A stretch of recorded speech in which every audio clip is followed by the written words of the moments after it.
El impacto de las medidas de Massa, el futuro de la economía, se tiende en el debate, ¿no? En estas horas en la Argentina, con la asunción de Sergio Massa y con todo su equipo de trabajo. Pero ¿cuáles son los números con los que se enfrenta Sergio Massa para tratar de torcer la historia? Vamos a hablar ya nomás con Diana Mondino, que es economista y docente. Diana, gracias por el tiempo y por la comunicación. ¿Qué tal? ¿Cómo están ustedes? Bueno, muy bien, muy bien. ¿Cuál es la realidad con la que se encuentra Sergio Massa? Un escenario muy complejo, Diana. ¿Será factible empezar a encontrar algún punto de solución? ¿Podemos ser optimistas? A ver, es necesario empezar a encontrar un punto de solución. Así que desde ese punto de vista no tengo ninguna duda. Y además, como hay una clara intención política, tanto de Sergio Massa como del actual gobierno, de continuar siendo gobierno, yo creo que van a ser, dentro de lo que es sus opiniones, su ideología, su conocimiento, van a hacer lo que consideren apropiado. Yo te digo lo que yo considero apropiado para bajar inflación, para contener todos los problemas de desempleo que hay. Es bastante trabajo el que hay que hacer. Claro. Pensaba, Diana, déficit fiscal, por ejemplo, ¿no? Mira, el déficit fiscal que tenemos en Argentina hoy es monumental.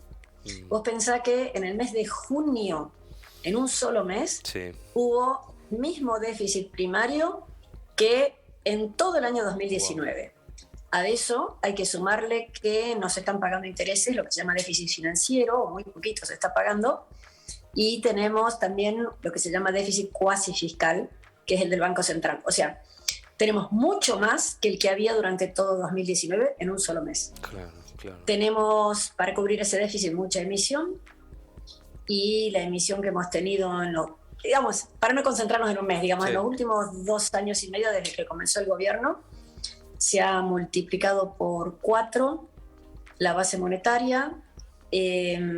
A ver, las famosas LELIQ, que son sí, títulos del Banco Central, que también es deuda, se ha multiplicado por bastante, más de 4. Así que efectivamente hay una cantidad de problemas enormes, pero sobre todo de problemas sociales, porque eso te trae consecuencias de inflación, problemas de desempleo, termina teniendo consecuencias como que hay chicos que no van al colegio porque sus papás están sin trabajo. Sí. O sea, hay una serie de consecuencias muy serias que el gobierno debería atender, está tratando de atender, creo que van a atender en forma urgente. Ahora, Diana, pensaba también hasta un problema más político que económico, ¿no?, que tiene la Argentina, pero ¿cómo llegamos a esta situación? ¿Había tiempo de virar antes el barco para no encontrarnos en esta asfixia que estamos viviendo hoy?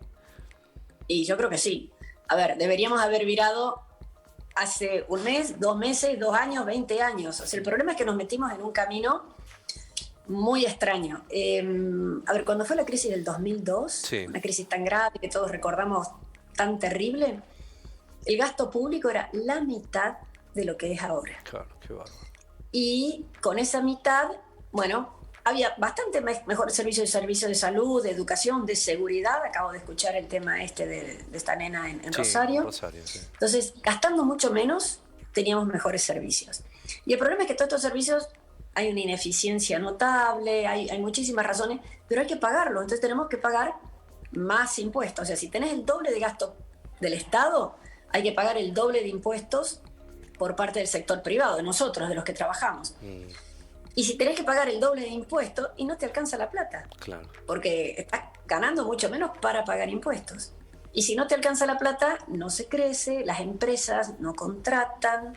Si las empresas no contratan, hay un problema de desempleo, entonces los municipios se sienten obligados a contratar más gente o creen que con eso hacen un bien, o el Estado Nacional da planes, creen que eso es positivo, pero para pagar eso hay que subir, se hace un círculo vicioso. Claro. Para pagar los planes suben los impuestos, entonces el que trabaja hoy está pagando mucho, está pagando el doble, claro, de impuestos que lo que se pagaban hace 20 años, y hay la mitad de gente que trabaja.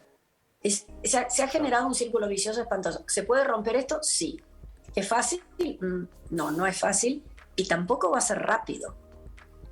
Sí, esa es otra de las situaciones. Usted da un ejemplo bastante gráfico que tiene que ver con la pizza, ¿no? De toda la pizza que se produce en la Argentina. Me gustaría que lo comente porque es muy gráfico y es muy interesante.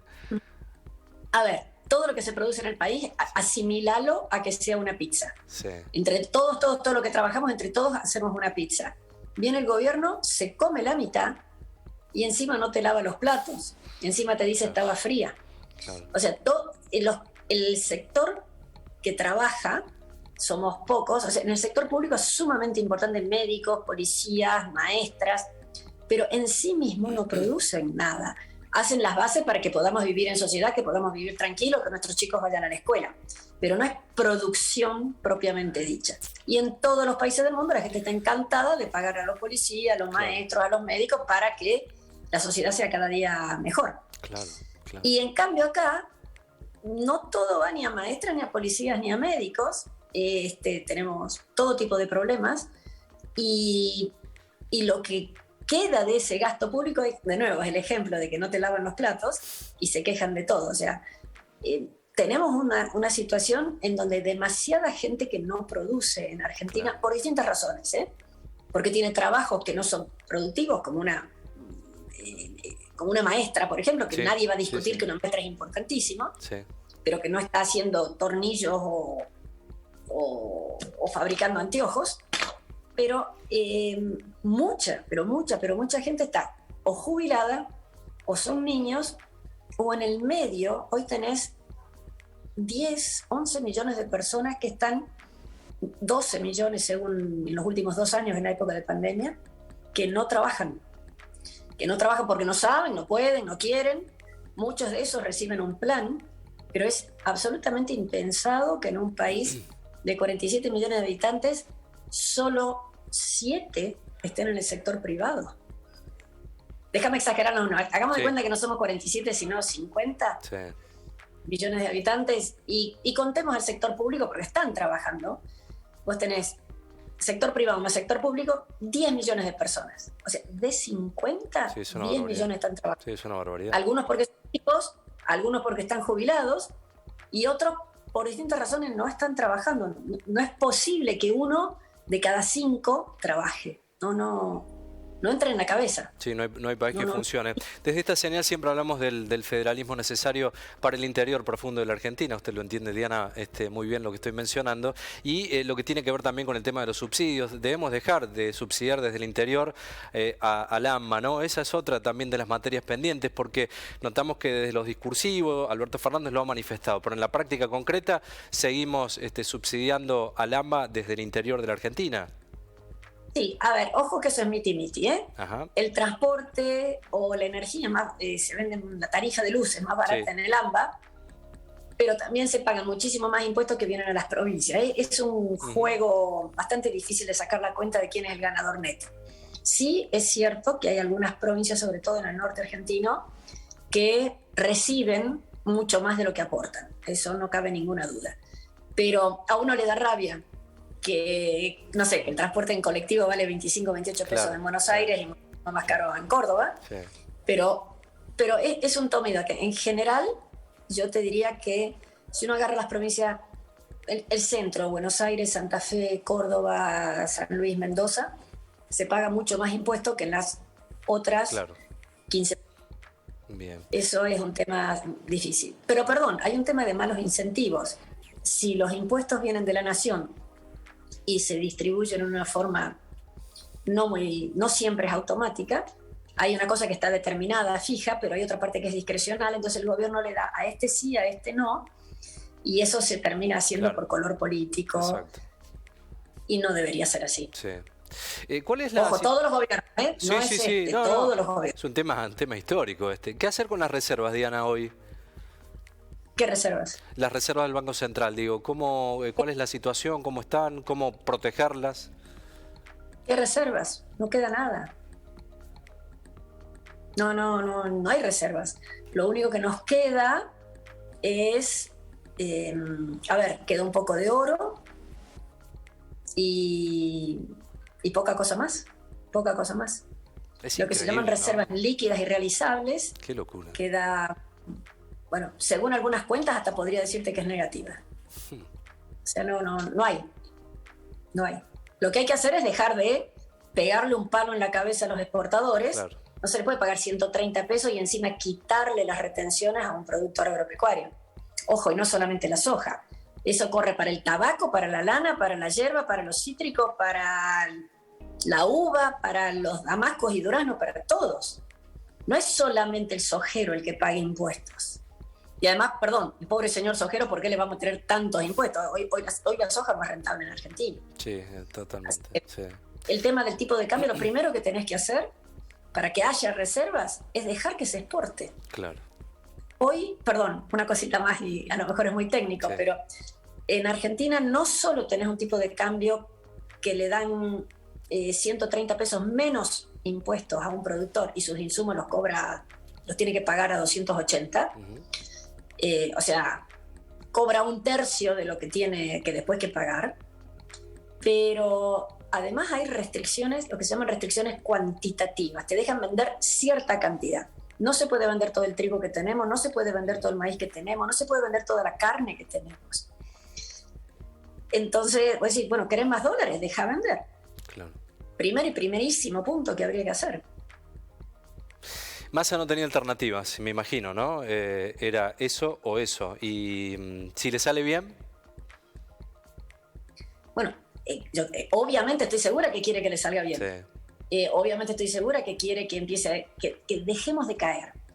Corregir muchos de los desequilibrios que tenemos va a llevar tiempo. Pero sí, pero a ver, sí tenía un poquito más de alternativas, que era liberar esto que te digo, las exportaciones.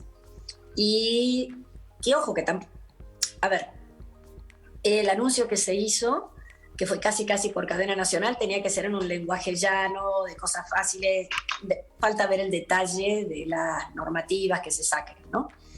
Pero el tema de las exportaciones para mí es esencial y no se mencionó. A lo mejor no era el momento de mencionarlo, pero hay varios de estos temas. Y las tarifas, que a todos nos va a dar una rabia infinita, vamos a tener que empezar a pagar algo que se parezca al costo de producción, que a nadie le va a gustar, pero hay que tener en cuenta que ese era un tema. ¿Te acordás que con el gobierno de Macri mucha gente protestó, pero eso ya estaba al nivel que tenía que ser? Hubiéramos seguido con eso. En cambio ahora vas a tener que recomponer lo que durante 2 años y medio no se hizo. Así que no va a ser un tarifazo, va a ser o vamos a seguir teniendo que subsidiar. Claro. Cualquiera de las dos cosas es terrible para el bolsillo directo de la gente o el bolsillo indirecto, porque los subsidios también son impuestos. Diana, ¿qué hacer con el dólar? ¿No? Pensaba cuando hablaba de exportaciones y demás, y de una economía que necesita continuamente el dólar, y por ahí se instala en el costo hasta de los alimentos, ¿no? El valor del consumo dolarizado. Y muchas veces se ha hablado de economía hasta bimonetaria. Digo, ¿cuál es su opinión respecto a este tema? A ver, que no podemos vivir aislados del mundo. Es obvio que los costos están vinculados a lo que pasa en el resto del mundo y los precios nuestros también deberían estar. Lo que pasa es que por este fenómeno que te mencionaba hace un rato, los salarios argentinos son bajísimos si los mirás en dólares. Entonces vos no podés tener un precio internacional de la leche, de la carne, de los huevos o de lo que sea con los sueldos argentinos. ¿Y cómo hacemos para que suban los sueldos argentinos si hay 10, 11, 12 millones de personas que trabajan sobre 50? O sea, tenés mucha gente que todavía podría incorporarse al mercado de trabajo. Falta mucho para que los sueldos argentinos puedan aumentar. Entonces, lo que hay que lograr es eficiencia. El principal factor es bajar impuestos. Mira, te cambio por otro tema que no son los alimentos. El tema de alquileres, que se ha hecho tan oneroso en todas partes. Lo que no estamos diciendo es que esa última ley, que tenía muchos defectos, básicamente lo que se hizo es que de todo alquiler, 1/3 va para el gobierno. Entonces, el señor que paga cree que le está dando todo el dinero al dueño del departamento. Claro. Y el señor dueño del departamento se tiene que dar vuelta, se tendría que dar vuelta, no todos lo hacen, se tendría que dar vuelta y darle un tercio al gobierno. Entonces, mucha gente no lo quiere hacer, no se anima a hacerlo. O sea, ojo que se llama cuña impositiva. Este es el dueño, este es el inquilino, se te mete el gobierno y encarece un montón. Lo mismo con el pan, con la leche, con los huevos, con lo que se te ocurra. Carga nafta. Si alguien nos está viendo, que busque la última factura que tuvo de luz o de gas y que se fije cuántos son impuestos. Se va a sorprender. Sí, es cierto, sí, totalmente. La factura de nafta de 50%, en la de gas y luz es más de 40%. Ese es el punto que hay que corregir. Claro, absolutamente. Diana, ¿qué perspectiva pueden tener los jubilados, no? Porque si no nos alcanza a los asalariados, imagínate los jubilados con la situación que viven con la mínima. ¿Hubo algún anuncio? ¿Hay ahí un tema de larga data, de viejo debate? ¿Qué expectativa pueden tener? Complejo. Los jubilados actuales, gran parte de los jubilados actuales no hicieron aportes. O no hicieron aportes nunca o hicieron pocos aportes. Entonces, pero lo que se recauda, entre los que pagamos impuestos, que somos en el sector formal, no es suficiente para lo que hay de jubilados. Y por lo tanto, entonces se le agregan otros impuestos, parte del IVA, parte de otros impuestos, se agregan a la cantidad de dinero que tiene el ANSES para pagar jubilaciones. Entonces, vos pensás, más o menos 50% del gasto público es al ANSES. Claro. Y con eso se pagan estas jubilaciones chiquititas. Para que hubiera jubilaciones más grandes, ¿cuánto más impuestos tenés que cobrar? Terminarías matando todas las empresas, no te queda nada. Así que el sector jubilatorio yo no le veo que haya mucha expectativa de que haya mejoras. Y si querés te complico más el tema, menos mal que es viernes y nos vamos a casa después. Pero toda la gente que hoy no está trabajando, sí, depende de la edad, pero entre 10 años o 20 o 30, ¿cómo hace para jubilarse si no estuvo haciendo ningún tipo de aportes ahora? Sí, ni hablar. Ese es otro debate que se viene. Diana, agradecerle el tiempo. Sabemos que estaba muy ocupada y vamos a volver seguramente a hablar porque es muy interesante siempre hacerlo. Muy amable. Nos vemos, hasta luego. Buen fin de semana, hasta luego.